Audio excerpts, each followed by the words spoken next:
ओम नमः शिवाय, जय सिया राम, हर हर महादेव। आज की वीडियो में मैं आपको बताऊंगी कि कोई भी शक्ति अगर आपके पास है तो उसको कैसे आप इस्तेमाल कर सकते हैं, कैसे उसे चला सकते हैं। कोई दूत है, कोई वीर है, कोई माँ की योगिनी है या फिर कोई माँ की सेविकाएं हैं, उनसे आप कैसे कार्य ले सकते हैं। जब हम कार्य लेने की बात आते हैं तो कई बार ये बच्चे बोलते हैं कि गुरुजी के देवताओं से कार्य लेने वाली बात करते हैं। आप प्रार्थना के माध्यम से, अरदास के माध्यम से उनके चरणों में अरदास लगा करके कार्य ले सकते हैं। जितने भी देवी देवता होते हैं ये हम सब पर कृपा करते हैं और अपने बच्चों को एक सही मार्गदर्शन करते हैं। मैं आपको बता दूं कि कई बार आप पूजा करते करते आपको दूत प्राप्त हो जाते हैं, आपको वीर प्राप्त हो जाते हैं, माँ की सेविकाएं प्राप्त हो जाती हैं, माँ की योगिनियाँ प्राप्त हो जाती हैं और बहुत बड़ी बड़ी सिद्धियां भी आपको प्राप्त हो जाती हैं। पर कई बच्चों को ये पता ही नहीं चलता कि उनके पास कोई सिद्धि है। वो शक्ति जब काम करना शुरू करती है, आपके मुख से अपने आप कोई शब्द ऐसे निकल जाते हैं और वो सत्य होने शुरू हो जाते हैं। आपने कुछ बोला और वो कार्य हो गया, उसके बाद आपको थोड़ा थोड़ा वहम पैदा होता है कि हाँ, ऐसा भी कुछ हो रहा है मेरे साथ में। मैं ये जो बोलता हूँ ये सत्य हो जाता है, या जो मैं कहता हूँ ये सत्य हो जाता है, तो ये आखिर ये हो क्यों रहा है, ऐसा क्या है मेरे पास।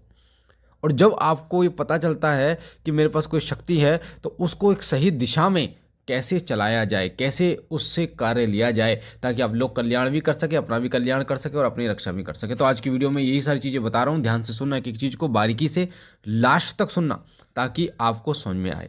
ऐसी 3 चीज़ें विशेष मैं आपको बताऊंगा जिससे उस देवता की ऊर्जा को एक सही दिशा में आप लगा सकते हो, कार्य ले सकते हो, 100% कार्य आपका बनेगा। और अन्य किसी व्यक्ति के लिए भी अगर आप इस तरीके को अपनाओगे, 3 तरीके को, तो उसका भी कार्य 100% बनेगा। आपका विश्वास उस देवता के प्रति कितना गाढ़ है वो डिपेंड करता है कि आपका विश्वास उनके प्रति कितना है। तो सबसे पहले होता है कि कोई दूत, कोई वीर जब आपको प्राप्त होता है, माँ की कोई सेविकाएं प्राप्त होती हैं, तो सबसे पहला तरीका होता है अरदास का। अगर आप अरदास लगाते हैं, देखो एक पूजा करने वाला जो व्यक्ति है ना, जब जैसे जैसे वो पूजा करता है, ये तो 100% बात सत्य है कि ऊर्जा उसको प्राप्त होती है। ये बात 100% सत्य है कि उसको कोई दूत वीर जरूर प्राप्त होता है। धीरे धीरे उसकी ऊर्जा भी बढ़ती है दूत या वीर की, पर हाँ ये है कि आपको वो प्राप्त जरूर होता है। तो जब आप कोई अरदास लगाते हैं, अरदास जैसे श्री सिद्धि शक्ति धाम की अरदास है, तो जब आप अरदास लगाते हैं तो वो कार्य आपका हो जाता है, क्योंकि धाम की शक्तियों के साथ साथ में वो शक्ति भी आपकी सहायता करती है, हर प्रकार से आपकी सहायता करती है। ठीक है, इस चीज़ का ध्यान रखना। उस अरदास के माध्यम से आपके कार्य होने शुरू हो जाते हैं। जब आपके कार्य होने शुरू हो जाए, इसका मतलब कोई शक्ति आपके साथ जरूर चल रही। जरूरी नहीं है कि आप जो बोले वो हो जाए, पर हाँ मैक्सिमम कार्य जो है आपके होने शुरू हो जाते हैं अरदास के माध्यम से। दूसरा होता है झाड़ा। झाड़ा जो होता है बेटा, झाड़े के माध्यम से आप जो देवता या जो शक्ति आपके साथ है, जो दूत, जो वीर, जो योगिनी आपके साथ है, जो माँ की सेविकाएं आपके साथ हैं, वो कार्य करती हैं। अब झाड़ा कैसे लगाया जाता है वो भी सुन लो ध्यान से। एक इस पर सेपरेट वीडियो भी हम बना देंगे जिससे आप ये समझ पाओगे कि झाड़ा कैसे लगाएं। तो झाड़ा लगाने के लिए आपको उस देवता को आदेश देना पड़ता है, यानी कि उस देवता से विनती करनी पड़ेगी कि बाबा जाओ या माता जाओ और उस व्यक्ति पर कृपा करो।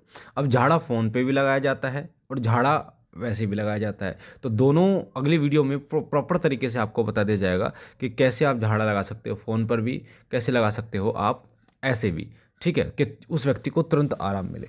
तो झाड़ा जब लगाया जाता है तो झाड़े का मतलब ये होता है कि आप उस देवता को ये कह रहे हो कि बाबा आप जाओ और उसको ठीक करो।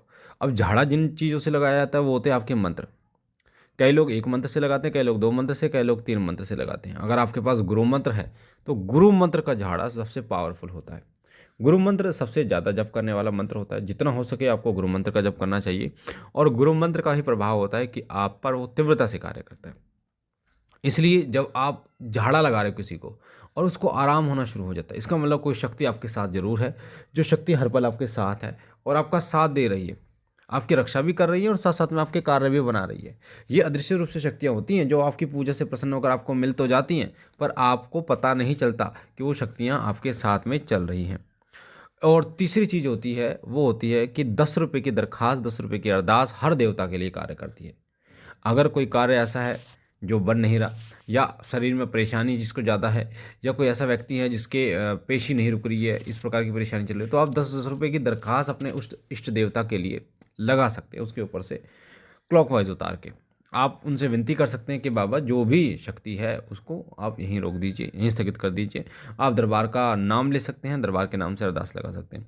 जब आपका काम बनने शुरू हो जाएंगे तब आपको धीरे धीरे धीरे धीरे विश्वास चढ़ता है। एक साथ किसी को विश्वास नहीं होता, आपके पास जो शक्ति है उसके विषय में आपको एक साथ विश्वास नहीं होगा, धीरे धीरे आपको पता चलेगा कि हाँ ऐसे भी कार्य होता है, ऐसे भी कार्य होता है, ऐसी भी शक्तियाँ चलती हैं। और ऐसे फिर आप जब ये पता चलेगा कि हाँ ऐसे करने से शक्तियाँ ऐसे कार्य करती हैं, यानी आप जब सीख जाओगे तो धीरे धीरे आप पारंगत होते चले जाओगे। और इतने पारंगत हो जाओगे तो आपको ये पता चल जाएगा किस देवता से हमें किस प्रकार से कार्य लेना है।